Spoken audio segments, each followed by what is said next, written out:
안녕하세요. 혹시 어디든 진심은 통하게 되어 있다 라는 말 들어보셨나요? 아니면 낱말은 새가 듣고 반말은 쥐가 듣는다. 이런 속담은 우리나라에서 태어나 자라신 분들이라면 한 번쯤은 들어보셨을 거예요. 저는 최근에 이 두 가지의 말이 진짜로 맞다는 걸 저의 인생을 통해 경험하게 되었습니다. 저의 인생 경험을 하게 해준 곳은 다름 아닌 시댁인데요. 보통 시댁이라고 하면 시어머니와의 에피소드를 생각하시겠지만 특이하게도 저는 시아버지와 그의 큰며느리인 형님과의 사이에서 겪게 된 일이랍니다. 저는 두 형제가 사는 집에 작은 며느리로 시집을 가게 되었어요.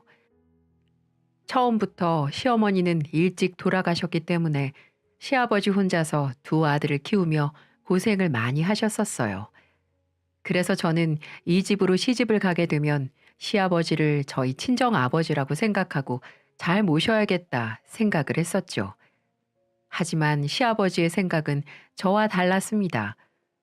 제가 시아버지를 대하는 좋은 마음과는 달리 시아버지는 저에게 좀처럼 마음을 열지 않으셨죠. 아니, 열지 않았다기보다는 저희 시아버지는 오랜 시간을 홀로 고생하신 분이라 그런지 사람을 향한 외로움이 좀 크신 분이셨는데요. 그래서 그런지 살갑고 친근하게 다가가는 사람에게 마음을 더 잘 주셨어요. 그래서 듣기 좋은 말이나 살가운 행동을 잘 하지 못하는 저에게는 그분의 마음을 많이 열어주지는 않으셨습니다. 반면에 무뚝뚝한 제 성격과는 다르게 알랑방귀를 잘 뀌는 우리 형님에게는 그렇게 잘해주시더라고요. 저희 형님은 이 집에 저보다 1년 정도 먼저 시집을 왔습니다. 상견례 자리에서 그분을 처음 만났는데 다들 어색하고 어려운 그 자리에서 혼자 유일하게 깔깔거리며 농담도 던지며 화기애애한 분위기로 유도를 해주시더라고요. 그걸 보면서 참 밝은 분이시구나 하고 생각을 했고 그런 형님을 저희 시아버지도 사랑스러운 눈빛으로 보시기에 고부간의 사이가 좋은 화목한 집으로 시집을 가게 되는 것 같아 설레기도 했었습니다. 하지만 저희 시아버지의 사랑스러운 눈빛은 오로지 형님 한정이었어요. 저에게는 단 한 번도 그런 눈빛을 보여주신 적이 없었죠. 그리고 점점 지내보니 왜 시아버지가 저희 형님에게 그런 눈빛을 보내면서 좋아하셨는지 알 수 있었습니다. 저희 형님은 상견례장에서 본 것처럼 굉장히 활발하고 밝은 성격의 소유자였어요. 그리고 누구에게나 알랑방귀를 잘 뀌었는데 그게 시아버지에게는 더욱더 찐했습니다. 저는 마음에 없는 말은 잘 하지 못하는 성격인지라 누구에게든지 먼저 다가가서 살갑게 대해본 적이 없어요. 오히려 거짓말을 하면 티가 나는 성격인지라 아부 자체를 떨 수가 없는 사람이었죠. 하지만 우리 형님은 아부를 잘하는 성격이었습니다. 특히 시아버지에게는 늘 멋쟁이라고 부르고 아버님 사랑합니다. 이런 닭살스러운 멘트도 서슴없이 날리는 사람이었어요. 저는 상상하지도 못하는 아부성 멘트를 곧잘 하곤 했죠. 어머, 우리 아버님 오늘도 세상 최고 멋쟁이세요. 어쩜 이렇게 옷을 잘 입으실까? 지나가던 30대도 우리 아버님 보고 뒤돌게 생겼어요. 우리 남편이 왜 멋있나 했더니만 우리 아버님 닮아서 그런 거였어요. 최고, 최고! 이렇게 시아버지에게 이야기를 하면 시아버지는 좋아서 껄껄거리며 대답을 하셨죠. 우리 큰며느리가 역시 보는 눈이 있구나. 내가 한 번씩 동네 마실 나가면 아줌마들이 그렇게 쳐다보더라고. 그게 다 이유가 있는 게지. 아주 그냥 밖에 나가는 게 피곤할 정도라니까. 어머, 그러시는구나. 역시 제가 그럴 줄 알았다니까요. 어디 무서워서 우리 아버님 밖에 내보내겠어요? 누가 보쌈에 가면 어떡해요. 우리 아버님 없으면 저 못 사는데. 이 사람도 참 그럴 일 없으니 걱정 말게. 어디 내가 그렇게 호락호락한 사람인가? 우리 큰며느리 냅두고 어디 안 갈 거니까 걱정하지 마. 저희가 가족 모임을 할 때면 늘 이 두 분의 대화는 이런 식으로 이어졌어요. 근데 이 두 분의 화기애애한 모습은 꼭 형님의 아부성 멘트 때문만은 아니었습니다. 형님은 제가 볼 때마다 시아버지에게 아부성 멘트만 날리는 게 아니라 물질 공세도 같이 했었어요. 금은방을 운영하는 분이셨기 때문에 돈이 부족하지 않아서 그런지 늘 시댁에 방문할 때마다 시부의 선물을 하나씩 준비했고 그걸 시아버지도 즐겨 받으셨죠. 선물은 큰 건 아니었습니다. 그냥 넥타이라든지 양말이라든지 아니면 등산과 낚시를 좋아하시는 분이시기에 낚싯대 혹은 등산복이나 등산용품들을 하나씩 사다 주곤 하셨죠. 게다가 아버님이 멋부리는 것도 좋아하셔서 한 번씩 양복도 사다 드리곤 했었는데 한 번은 양복을 사다 드리면서 이런 말도 하더라고요. 어머, 우리 아버님 진짜 70대 신성일이 따로 없네. 어쩜 이렇게 멋있으세요. 내가 조금만 더 일찍 태어났으면 우리 아버님한테 시집 왔을 텐데. 그래? 아니면 내가 조금만 더 늦게 태어날 걸 그랬다. 그래야 우리 예쁜 며느리를 마누라 삼을 수 있었을 텐데 말이야. 저는 처음에는 이런 화기애애한 모습이 보기 좋고 부러웠지만 점점 날이 가면 갈수록 심해지는 형님의 성격이 옆에서 보기에 점점 부담스러워져만 갔습니다. 왜냐면 솔직히 말해서 제 기준에 이건 시아버지와 며느리의 모습이라고는 보기가 어려웠거든요. 제가 보기엔 지금까지 적은 모습들도 부부간의 모습이라고 하기에는 다소 문제가 있어 보였어요. 하지만 이 둘의 모습은 여기에서 끝이 아니었습니다. 한 번은 몇 년 전에 있었던 일인데요. 그날은 명절이라고 가족들끼리 다 모여 같이 노래방을 간 적이 있었어요. 그날도 역시나 내성적이고 조용한 저나 저희 남편, 그리고 우리 애들까지도 다 조용히 다른 사람들이 부르는 노래를 감상만 하고 있었습니다. 반대로 흥이 많은 형님이나 아주버님 가족들은 마이크가 내려오기 무섭게 계속해서 노래를 불러댔죠. 한참을 신나게 부르다가 형님이 저희 남편한테도 한 곡 부르라며 하도 보채기에 어쩔 수 없이 남편도 노래를 부르게 되었고 남편의 성격대로 차분한 노래를 부르기 시작했습니다. 근데 그때 갑자기 형님이 시아버님을 모시고 앞으로 나오더니 브루스를 추기 시작하는 거예요. 형님은 시아버님을 거의 껴안다시피 하고 시아버님은 형님의 허리를 잡고는 노래 처음부터 끝까지 블루스를 추었습니다. 그때만큼 민망한 상황이 어디 있을까요? 저는 애들 앞에서 그런 과한 행동을 한다는 게 참 껄끄럽더라고요. 하지만 그렇다고 해서 제가 말리기도 어려운 상황인지라 그저 빨리 노래방이 끝났으면 하는 마음으로 그 시간을 버텼어요. 그것뿐만이 아닙니다. 형님은 때때로 아버님께 뽀뽀도 했었어요. 물론 볼에 가볍게 하는 뽀뽀였지만 옆에서 보는 입장에서는 그게 좋아 보이지는 않더라고요. 오히려 너무 심해 보기에도 부담스러운 모습이었죠.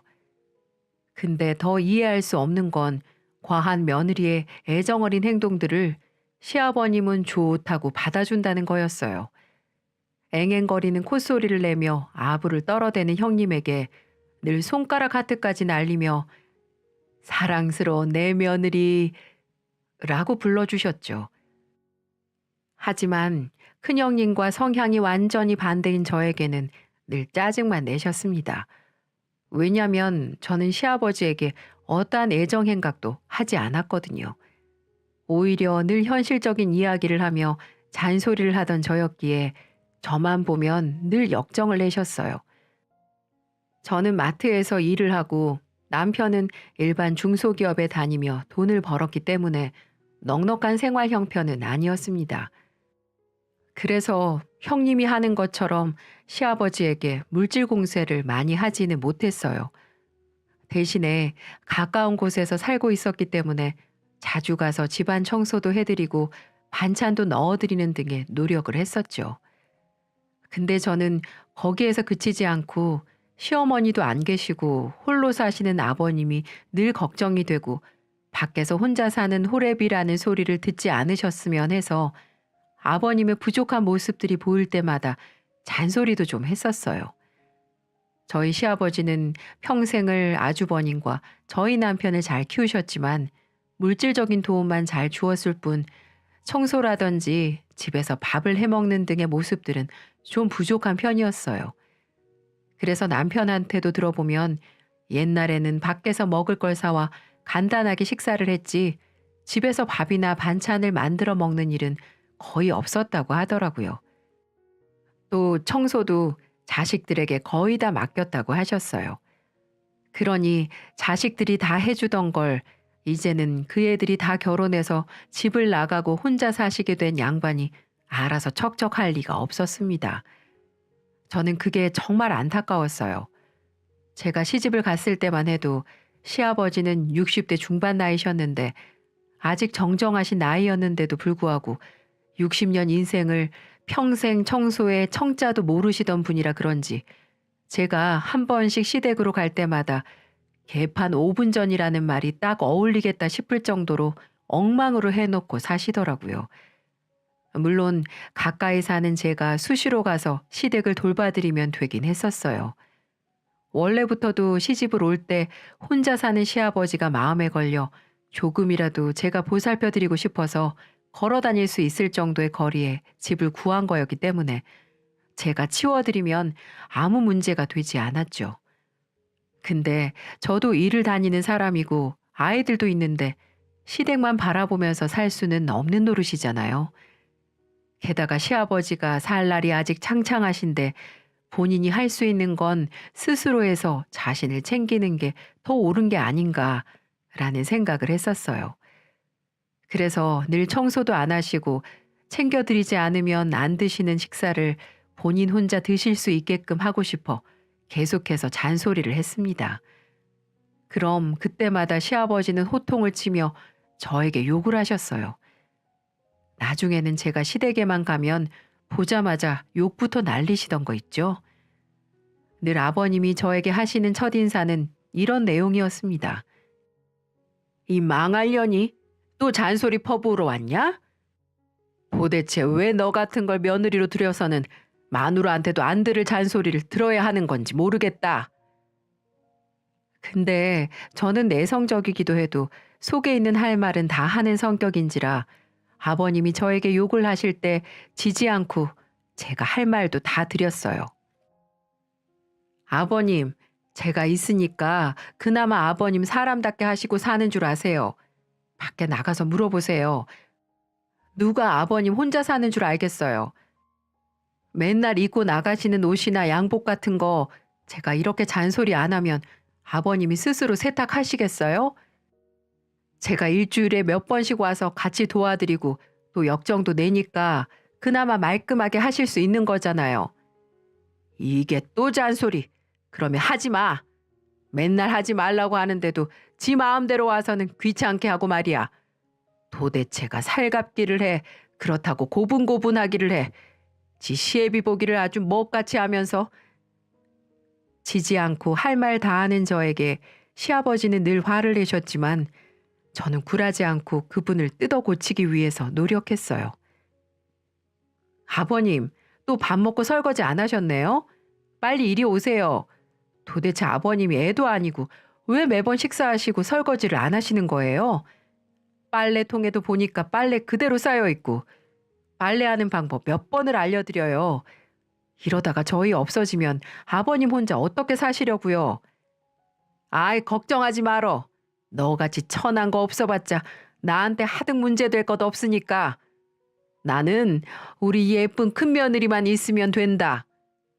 아이고 어련하시겠어요. 그 예뻐 맞이 않는 큰며느리. 근데 그 큰며느리는 이 집에 와도 설거지 한 번을 안 하던데요. 제가 봤을 땐 아버님 큰며느리는 이 집 깨끗해지는 데는 전혀 도움 안 될 것 같으니까 빨리 이리 오셔서 설거지 하세요. 저는 저기 가서 빨래하고 있을 테니까. 그나마 다행인 건 제가 이렇게 역정을 내며 시아버지에게 집안일을 시키면 억지로라도 한다는 거였습니다. 처음에는 정말 많이 싸웠어요. 설거지가 뭐예요? 빨래며 청소며 하다못해 쓰레기통 하나 비우는 것도 안 하셔서 신혼 초에는 제가 일주일 내내 와서 아침 저녁으로 챙겨드려야 했었습니다. 근데 하나씩 시아버지와 싸워가며 제가 일주일에 한두 번만 와도 충분할 만큼 스스로 설거지나 빨래를 하실 수 있게 바꿔놓을 수 있었어요. 대신에 저는 이렇게 싸우면서 시아버지의 미움을 많이 얻게 되었죠. 쓴소리 하는 저와는 달리 자신에게 꿀 발린 소리만 해대는 큰며느리에게만 시아버지는 무한 애정을 부어주셨죠. 그래도 저는 그 둘의 모습이 부럽지 않았습니다. 왜냐면 저는 원래도 가식을 떨어가며 아부하는 성격도 아닌데다가 오히려 그런 애정 행각들은 부담스러운 사람이었거든요. 그래서 그냥 그 둘이 좋은 대로 지내면 그걸로 다행이다라고 여기며 지내고 있었어요. 그렇게 5년 정도의 시간이 흘렀을까요? 아무 문제 없어 보였던 시아버지와 형님의 모습에서 큰 사실을 하나 알게 되었습니다. 정확하게 말하면 이 둘의 문제라기보다는 형님의 문제였죠. 저는 우연히 형님의 실체를 목격하게 되었고 그때부터 이 사람은 진짜 무서운 사람이구나 라는 걸 느끼게 된 사건이 한 번 있었습니다. 어느 날 웬일로 저희 형님이 혼자서 시댁을 방문했더라고요. 그날은 제가 집에서 애들이 닭볶음탕이 먹고 싶다고 노래를 부르기에 가족들 거 만들면서 시아버지 것도 조금 해서 가져다 드리던 날이었어요. 애들은 남편이 챙겨서 먹인다고 하길래 저는 아버님하고 먹을 생각으로 가지고 가서는 막 차리고 있는데 형님이 손에 뭘 가득 들고 찾아왔더군요. 그러면서 특유의 앵앵거리는 목소리로 이야기를 하더라고요. 우리 멋쟁이 아버님 어디 계세요? 예쁜 맏며느리 왔어요. 아이고 우리 예쁜 며느리 갑자기 어쩐 일이야? 우리 아버님 간만에 저녁 좀 챙겨드릴까 싶어서 왔죠. 집에 반찬을 좀 많이 했는데 우리 아버님이 생각나서 참을 수가 있어야죠. 그래서 남편이랑 애들도 내팽겨치고 얼른 달려왔어요.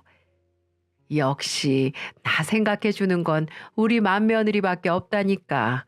어디 보자. 무슨 반찬을 해왔을까나. 아버님, 잠깐 들어가 계시면 제가 멋지게 세팅 다 해놓고 불러드릴게요. 서프라이즈로 먹어야 더 맛있는 법이니까 일단은 들어가 계세요. 형님은 반찬을 구경하려는 시아버님을 왜인지 모르게 급하게 방으로 들어가시게끔 했고 헐레벌떡 주방으로 오셔서는 먼저 와서 밥을 차리고 있는 저를 발견하고는 멋쩍게 이야기를 하셨어요. 어머, 동서도 있었네. 동서 있는 줄 모르고 왔는데 저기 있잖아. 동서한테는 어쩔 수 없이 말해야겠다. 이거 반찬 아버님께는 내가 만들었다고 했으니까 좀 모른 척 좀 해줘. 네? 저는 하도 신나게 반찬을 만들어 왔다고 하길래 얼마나 잘 만들어 왔나 궁금해서 보려고 했더니만 형님은 대뜸 저한테 아버님께는 비밀로 해달라고 하고는 제 앞에 반찬들을 쭉 나열하기 시작했어요. 그리고 어이없게도 그 반찬들은 아버님 집에서 걸어서 5분 거리에 있는 반찬 가게에서 다 사가지고 온 것들이었습니다. 그중 어느 하나도 형님이 만든 것은 없었어요. 전부 다 사온 거였죠.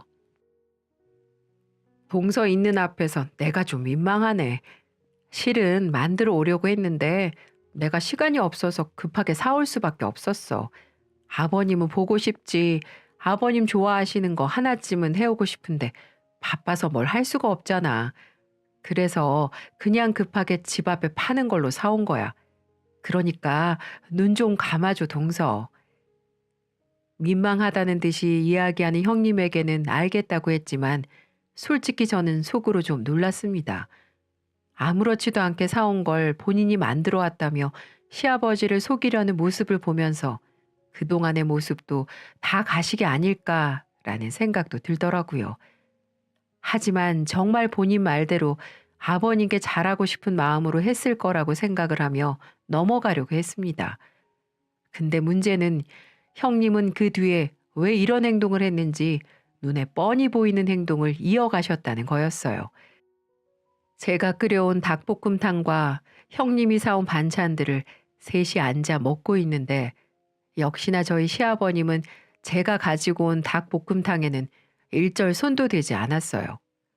오로지 형님이 만들어 왔다고 한 반찬들만 먹으며 칭찬 일색이셨죠. 우리 예쁜 며느리는 어쩜 이렇게 손맛도 좋을까. 반찬들이 하나같이 다 맛있구나. 어머, 그래요, 아버님? 간만에 우리 멋쟁이 아버님 생각하면서 실력 발휘를 좀 했어요. 아이구야, 그러니까 더 맛있지. 저는 서로 쿵짝이 잘 맞는 두 부부간을 보면서 속으로 기가 차 할 말을 잃어가고 있었습니다. 근데 그때 갑자기 형님이 제 눈에는 빤히 보이는 여우짓을 하기 시작하더라고요. 그렇죠. 근데 아버님, 저 오는 길에 진짜 큰일 날 뻔했잖아요. 아니, 왜? 아니, 제 차가 쏘나타잖아요.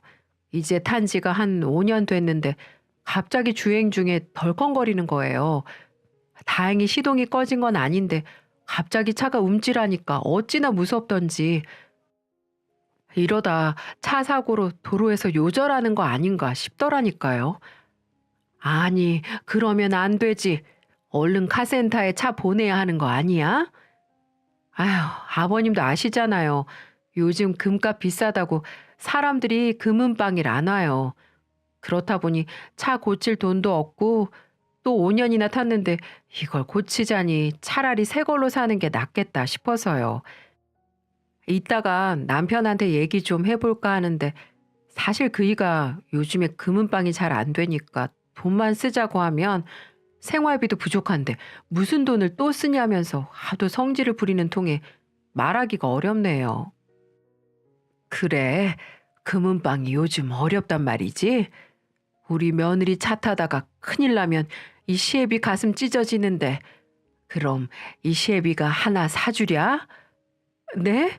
어머, 아버님이요? 그래, 내가 너 위해서 이런 것도 하나 못 해줄까? 어머머머, 정말요? 아니, 안 그래도 요즘 제 친구가 자기네 시아버지가 그랜저 뽑아주셨다고 자랑을 하도 하길래 부러워서 마음이 좀 그랬는데 역시 우리 아버님 최고. 우리 멋쟁이 아버님이 어디 가서 꿀릴 사람이 아니라는 거 저 이번에 다시 한번 느껴요, 진짜. 그랬어? 걱정하지 마. 이 시애비가 그랜저 풀옵션으로 하나 쌈박하게 뽑아줄게. 우와, 우리 아버님 진짜 최고. 사랑해요, 아버님.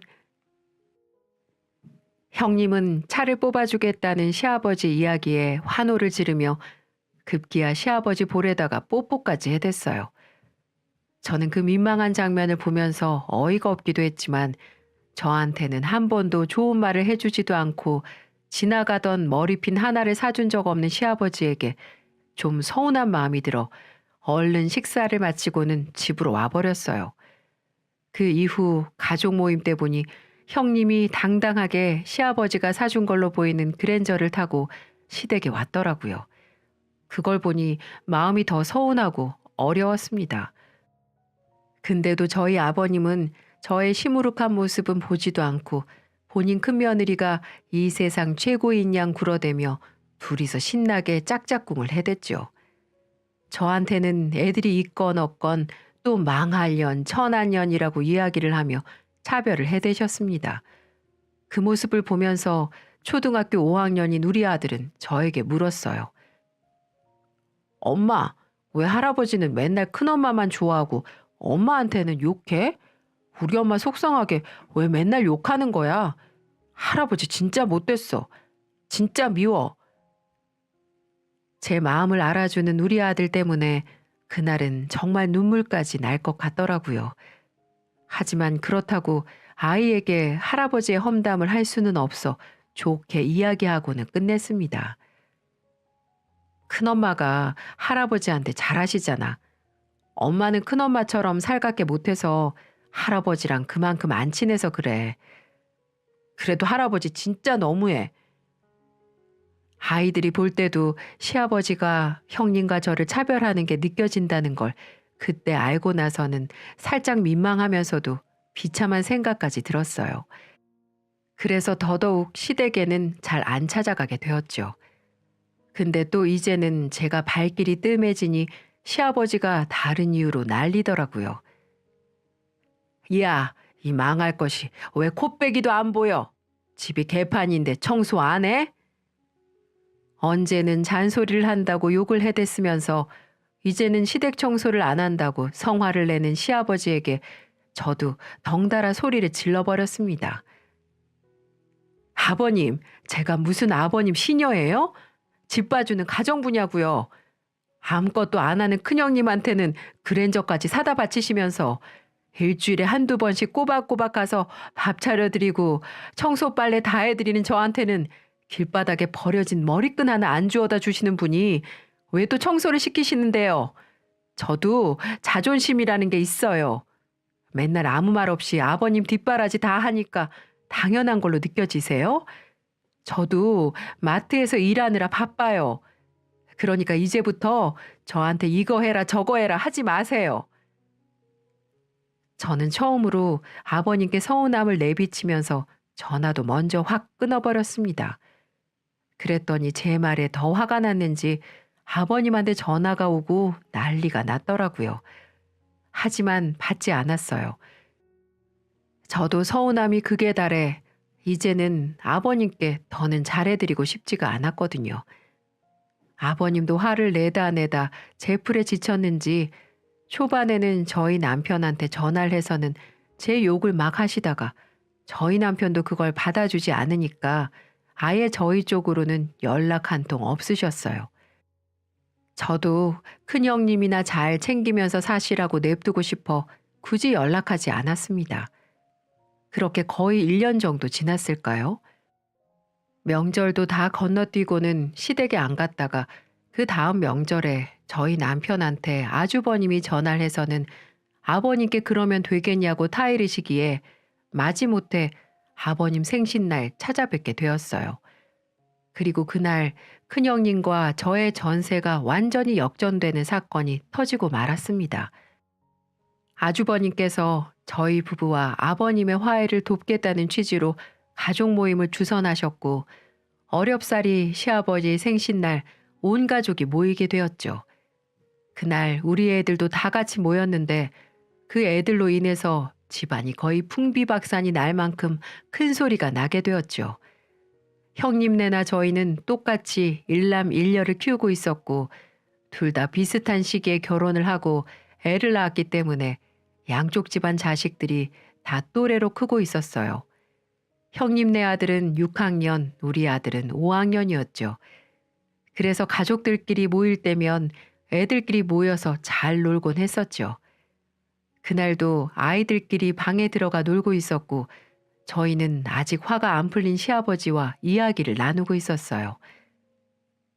참내, 저 망할 것들을 왜 데리고 와서는 기분을 잡치게 만들어. 누가 불렀냐? 기껏 생신이라고 찾아뵌 저희들에게 시아버지는 또 역정을 내셨습니다. 저희도 안 오고 싶었는데 형님이 하도 성화를 부리시길래 와봤어요. 근데 괜히 왔다는 생각이 드네요. 아버지, 정말 그러시는 거 아니에요. 이 사람이 아버지한테 얼마나 잘했는데 그렇게 못되게 구세요? 잘하기는 뭘 잘해. 지 시애비 어려운 줄도 모르고 잔소리나 해대는 것한테. 어머 아버님, 노여움 푸세요. 동서 성격이 원래 좀 무뚝뚝하잖아요. 저처럼 살갑게 구는 게 더 어려운 거예요. 동서가 정상이라고요. 대신에 제가 그 어려운 거 다 해드릴 테니까 동서한테는 큰 거 바라지 말고 그냥 전처럼 잘 지내세요. 아이고 그래. 역시 우리 큰며느리가 얼굴도 예쁘고 마음도 예쁘고 최고로구나. 이제는 제 앞에서 대놓고 여우짓을 해대는 큰형님도 꼴도 보기 싫고 거기에 홀딱 넘어가 저는 안중에도 없는 시아버지까지 보면서 이곳에 더 있을 가치가 없겠다 싶어 집으로 가려고 했어요.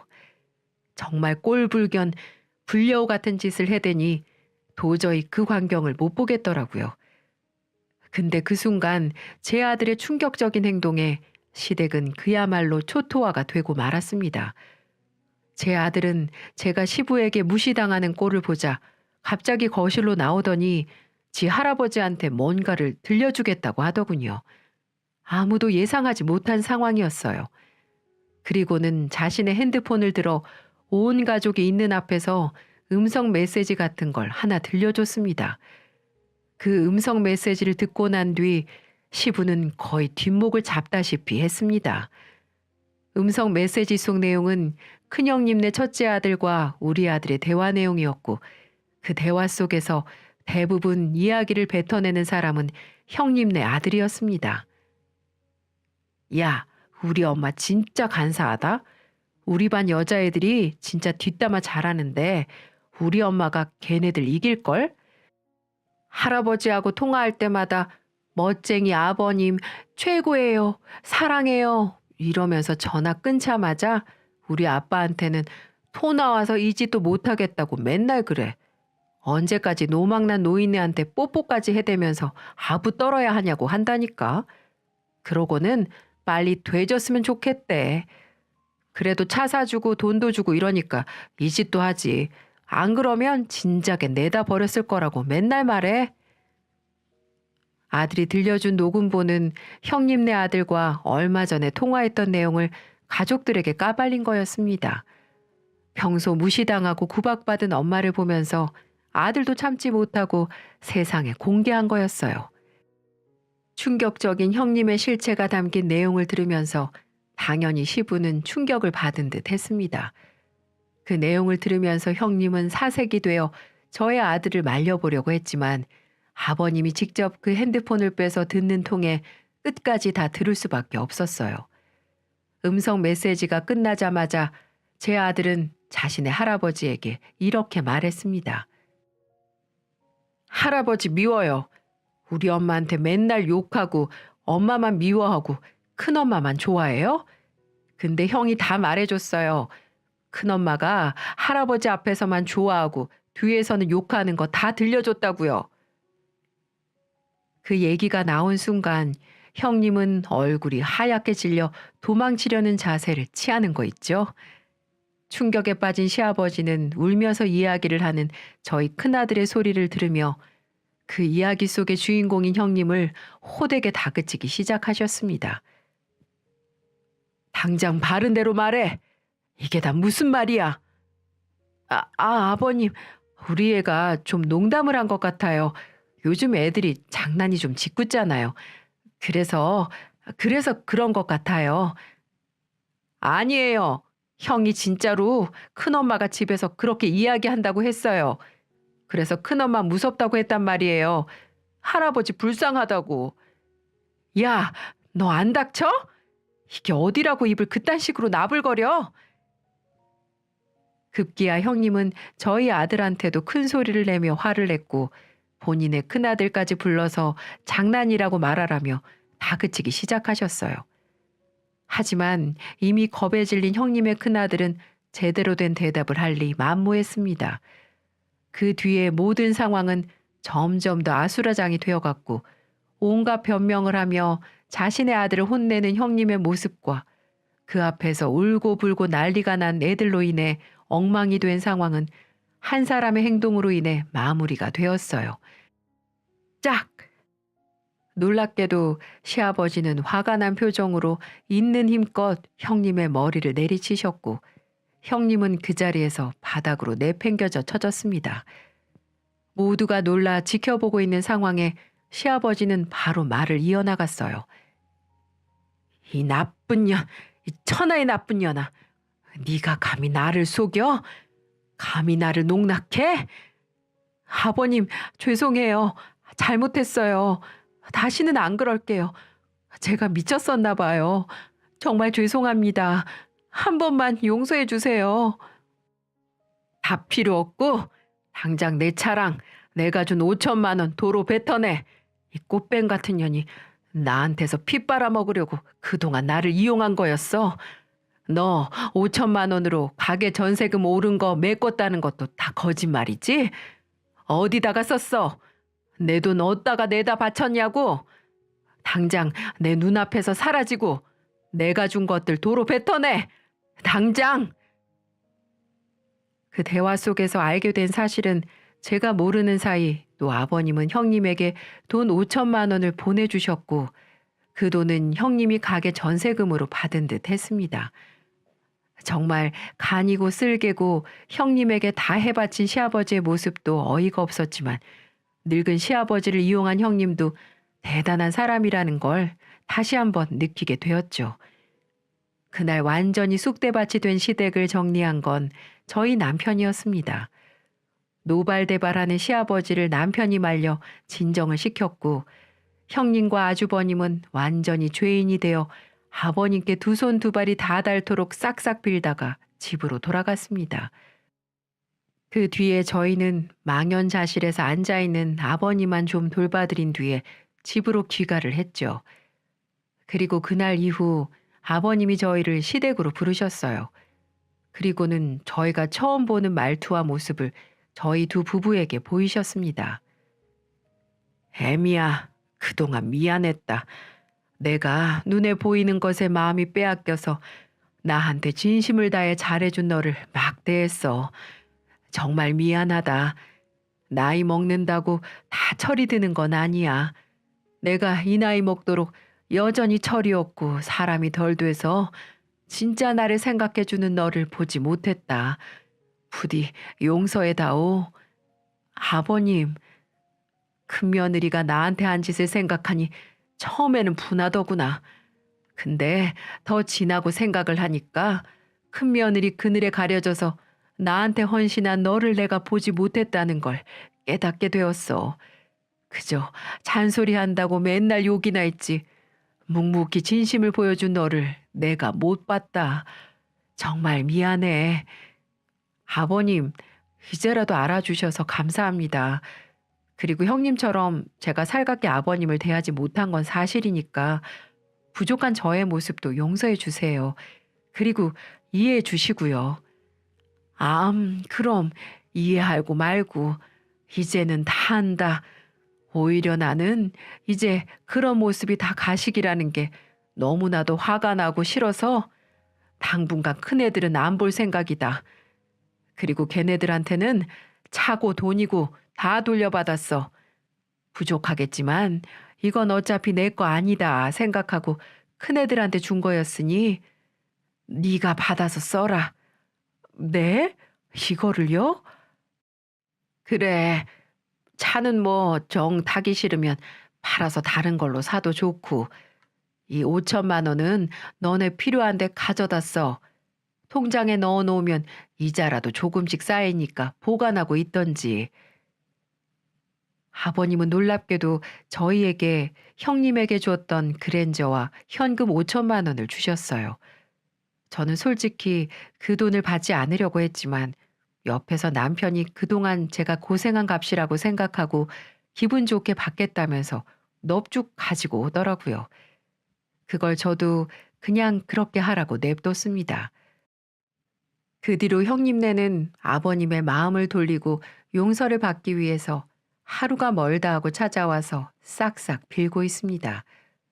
전에는 문도 열어주지 않는 아버님 덕에 맨날 밖에서 시간 보내다 가던 분들이었는데 제가 아버님 집에 있을 때 오셨길래 얼른 문을 열어드렸더니 바로 집으로 들어와 무릎이 닳도록 꿇고 앉아서는 한참 용서를 구하더라고요.